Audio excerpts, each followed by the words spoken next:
Hello guys, আসসালামু আলাইকুম। আপনারা সবাই জানেন আমাদের এখন পোলট্রি মুরগির ভিতরে একটু ভাইরাস আছে। তো আপনাদের কাছে একটু অনুরোধ যে মুরগিগুলো আপনারা আগে কী করবেন, সিদ্ধ করে ফেলবেন লবণ দিয়ে, সিদ্ধ করে পানিগুলো তেলে এবার ভাজি করে ফেলবেন, ভাজি করে তারপর রান্না করবেন। তো তারপর আমি দিয়ে দিলাম একটু করে তেল, তারপর দিয়ে দিলাম এখানে অনেকগুলো মশলা আছে, পেঁয়াজ কুচি, টমেটো, কাঁচামরিচ, তারপর আপনার রসুন বাটা, এরপর আছে আপনার মুরগির মশলা। তারপর আমি আর একটু পানি দেবো এখানে,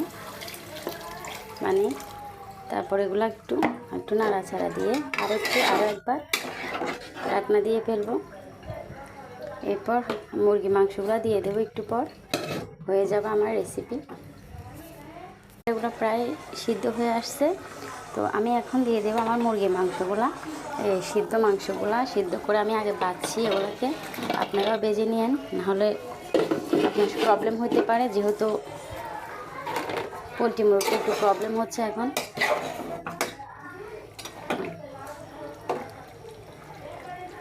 তারপর আস্তে আস্তে আমার মাংসগুলো হয়ে যাবে। চুলাটা ছোটো করে দিয়ে একটু চুপচাপ থাকবে, মাংসটা হয়ে যাবে।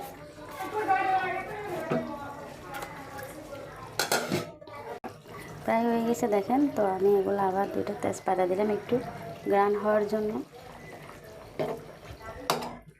মুরগিগুলো আরেকটু হয়ে গেলে আমার রেসিপিটা হয়ে যাবে। ওকে, এখন আমি নামাই ফেলবো এগুলা। ব্যাস হয়ে গেল আমার মুরগির মাংস। এই দেখুন বেগুনগুলো রেখে করে নিচ্ছি, এগুলো এখন সব আমি বাছবো।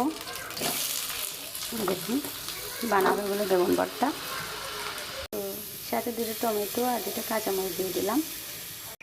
তো আমার ভর্তার রেসিপিটাও হয়ে গেছে। এখানে একটু পেঁয়াজ দেবো, তো এখানে একটু পেঁয়াজ দিলাম, একটু ঠান্ডা হোক, এগুলো যেহেতু গরম আমি এখন মাখতে পারবো না। তো আপনাদেরকে একটু ওয়েট করেন, আমি একটু ঠান্ডা হোক, তারপর আপনাদের মেখে আমি ভর্তাগুলো বানাই, তারপর দেখাবো। ওকে, অনেক গরম, কষ্ট হচ্ছে, তবুও আপনাদেরকে দেখানোর জন্য বানানো। তো বন্ধুরা, হয়ে গেছে আমার ভর্তা। 2টা রান্না আপনাদেরকে দেখাইলাম, ভবিষ্যতে আপনারাও দেখাবেন। আমি আসলে রান্নাবান্না কম পারি, নতুন। তো দেখে আমার রান্নাগুলো কেমন হয়েছে আমাকে জানাবেন।